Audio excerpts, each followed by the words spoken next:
Assalamualaikum warahmatullahi wabarakatuh. Saya Siti Latifah dari kelas 6B. Kali ini saya ingin memenuhi tugas individu 3 dalam mata kuliah inovasi pendidikan. Dalam hal ini saya akan membahas mengenai strategi inovasi pendidikan.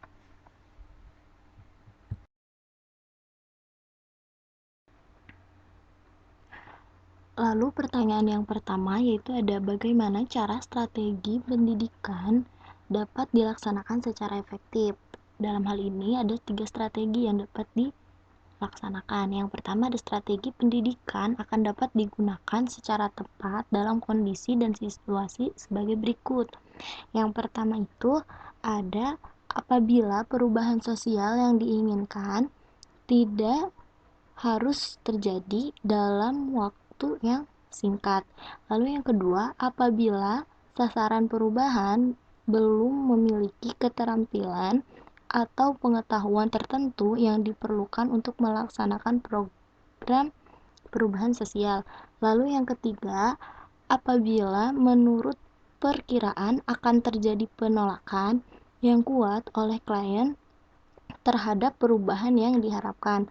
Lalu yang keempat ada apabila dikehendaki perubahan yang sifatnya mendasar dari pola tingkah laku yang sudah ada ke tingkah laku yang baru. Lalu yang terakhir yaitu ada apabila alasan atau latar belakang perlunya perubahan telah diketahui dan dimengerti atas dasar sudut pandang klien sendiri, serta diperlukan adanya kontrol dari klien. Lalu, yang kedua itu ada strategi pendidikan untuk melaksanakan program perubahan akan efektif jika yang pertama ada digunakan untuk menanamkan prinsip-prinsip yang perlu dikuasai untuk digunakan sebagai dasar tindakan selanjutnya sesuai dengan tujuan perubahan sosial yang akan dicapai. Lalu yang kedua ada disertai dengan keterlibatan berbagai pihak, misalnya dengan adanya sumbangan dana, donatur, serta berbagai penunjang yang lain. Lalu yang ketiga ada digunakan untuk menjaga agar klien tidak menolak perubahan atau kembali ke keadaan sebelumnya. Yang keempat, ada digunakan untuk menanamkan pengertian tentang hubungan antara gejala dan masalah, menyadarkan adanya masalah dan memantapkan bahwa masalah yang dihadapi dapat dipecahkan dengan adanya perubahan. Lalu, strategi yang terakhir yang dapat dilaksanakan yaitu strategi pendidikan akan kurang efektif jika yang pertama, tidak tersedia sumber yang cukup untuk menunjang kegiatan pendidikan. Dan yang terakhir, digunakan dengan tanpa dilengkapi dengan strategi yang lain.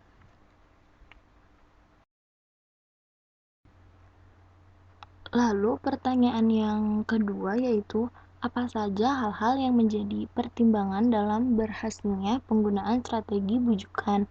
Yang pertama, ada strategi bujukan tepat digunakan bila klien tidak berpartisipasi dalam proses perubahan sosial. Lalu yang B ada berada pada tahap evaluasi atau legitimasi dalam proses pengambilan keputusan atau menerima atau menolak untuk menerima atau menolak perubahan sosial. Lalu yang C ada diajak untuk mengalokasikan sumber penunjang perubahan dari suatu kegiatan atau program ke kegiatan atau program yang lain.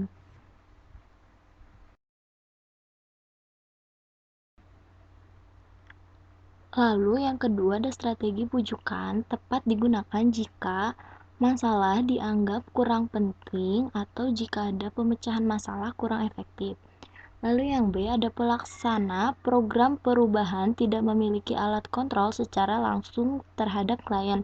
Lalu yang C sebenarnya perubahan sosial sangat bermanfaat tetapi menganggap mengandung suatu resiko yang dapat menimbulkan perpecahan. Lalu yang D ada perubahan tidak dapat dicobakan, sukar dimengerti, dan tidak dapat diamati kemanfaatannya secara langsung.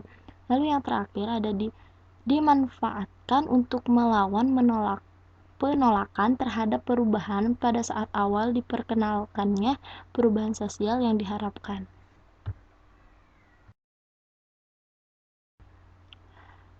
Lalu yang pertanyaan ketiga ada, apakah ada hubungan antara satu karakteristik dengan yang lainnya? Menurut saya ada, karena dari karakteristik inovasi itu sendiri akan mempengaruhi diterimanya suatu inovasi dalam masyarakat. Lalu untuk pertanyaan yang keempat yaitu apa faktor yang menentukan efektivitas pelaksanaan program perubahan sosial? Adapun faktor yang menentukan efektivitas pelaksanaan perubahan sosial yaitu ketepatan penggunaan strategi. Jadi ketika penggunaan strategi itu harus ditentukan secara tepat. Tetapi ketika memilih strategi yang akan digunakan itu bukan pekerjaan yang sangat mudah.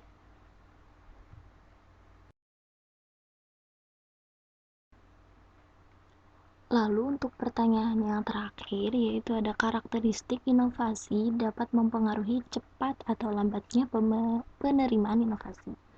Menurut Everett M. Rogers, karakteristik inovasi diantaranya adalah keunggulan, relatif, dan kompatibel.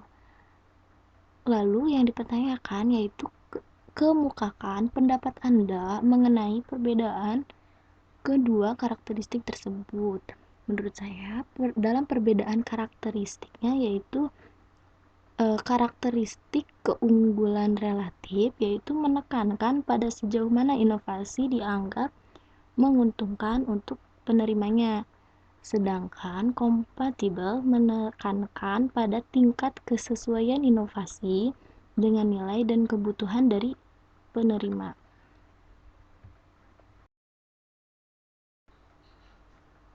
Cukup sekian yang dapat saya sampaikan. Mohon maaf bila ada kesalahan. Terima kasih. Wassalamualaikum warahmatullahi wabarakatuh.